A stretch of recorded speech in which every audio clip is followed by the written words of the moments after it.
Hari ni saya nak tunjuk satu panggil plant RO water maker di tempat saya kerja sekarang ni. Ni functional 24 tan sehari. Dia boleh menapis air laut menjadi air tawar. Senang je nak guna mesin ni. Automatic, mudah. Dia cukup masa, dia auto back flush sendiri, dia start balik sendiri. Memang terbaik. Banyak-banyak mesin RO yang ni mesin yang paling baik sekali. Saya tengok setup dia pun kemas. Ni saya tunjuk produce water. Produce water dia keluar daripada sini, lalu ikut sini. Ni ada air drain dia. Tu untuk tengok flow meter dia. Kalau TDS dia tak cantik, dia akan buang. Ni produce water kita tengok dah. Pressure ke dalam membrane, dia akan lalu pipe ni. Produce water tu akan masuk dalam tank. Okey, ini pula air yang datang daripada laut, daripada pump, akan terus ikut pipe ni terus ke sand filter, media sand filter kasar. Dia akan masuk booster pump ni.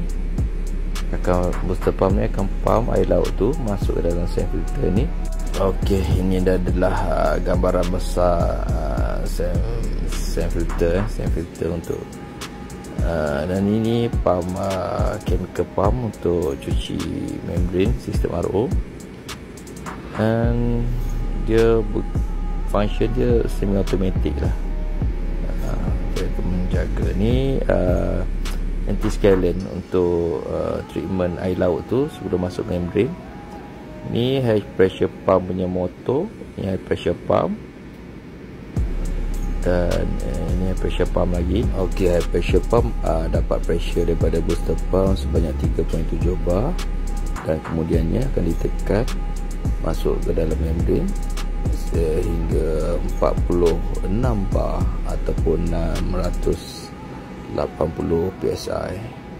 Dan keluar produce water sebanyak 1 bar lebih. Ini adalah brine water atau reject water dia.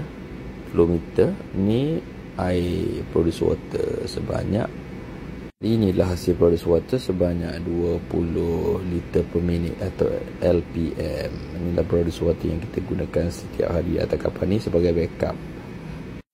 Di gambaran besar, gambaran luar lah, RO water maker kita. Okey, ini adalah TDS meter.